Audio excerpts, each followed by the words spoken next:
નમસ્કાર ખેડૂત મિત્રો, આપ સૌનું સ્વાગત છે અમારા યુટ્યુબ ચેનલમાં। આજના વિડીયોમાં આપણે વાત કરીશું 1 જાન્યુઆરી 2026ના ગુજરાતના કપાસના તાજા ભાવ બજાર વિશે। જો તમે કપાસ વેચવાનો વિચારી રહ્યા હો અથવા ભાવ વધશે કે ઘટશે એ જાણવા માંગતા હો તો આ વિડીયો અંત સુધી ચોક્કસ જુઓ। મિત્રો, સૌપ્રથમ છે તારીખ 1/1/2026ના કપાસના ભાવ ગુજરાત યાર્ડનો કોઠો। સૌપ્રથમ છે રાજકોટ। રાજકોટમાં અત્યારે ભાવ 5,850 રૂપિયાથી 6,350 રૂપિયા જેવું છે। ત્યારબાદ છે અમરેલીમાં 5,900થી 6,400। ત્યારબાદ છે ગોંડલમાં 5,880 રૂપિયાથી 6,380 રૂપિયા।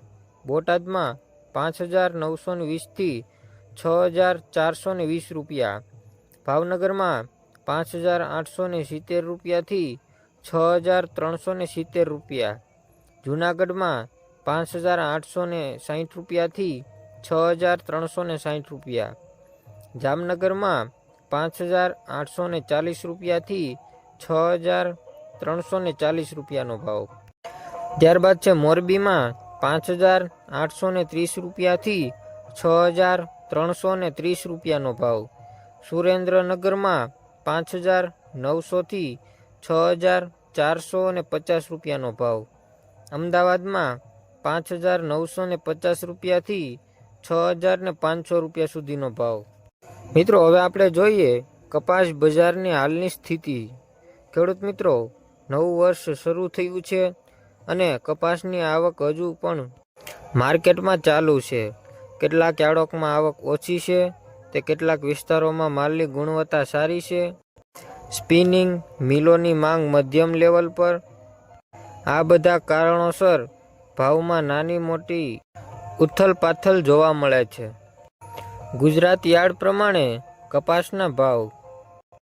ચાલો હવે સીધા મુદ્દા પર આવીએ। આજના કપાસના ભાવ।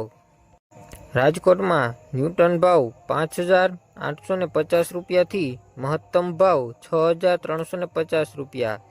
અમરેલીમાં ન્યૂટન ભાવ 5,900 રૂપિયાથી મહત્તમ ભાવ 6,400 રૂપિયાનો। બોટાદમાં ન્યૂટન ભાવ 5,920 રૂપિયાથી મહત્તમ ભાવ 6,420 રૂપિયા। અમદાવાદ યાર્ડમાં અહીં સૌથી ઊંચા ભાવ જોવા મળ્યા। 5,950થી 6,500 રૂપિયા સુધીનો ભાવ। મિત્રો, સારો સૂકેલો અને સ્વચ્છ કપા હોય તો ભાવ હંમેશા ઉપર જાય છે। હવે જોઈએ ભાવ વધશે કે ઘટશે। હવે સૌથી મહત્વનો પ્રશ્ન, આગામી દિવસોમાં કપાસના ભાવ શું કરશે? જો મિલોની માંગ વધશે, આવક ઘટશે, નિકાસમાં વધારો થશે તો ભાવ વધવાની પૂરી શક્યતા છે। પરંતુ જો એક સાથે વધુ આવક આવી અથવા આંતરરાષ્ટ્રીય બજાર નબળું રહ્યું તો ભાવ સ્થિર અથવા થોડો ઘટાડો પણ થઈ શકે છે।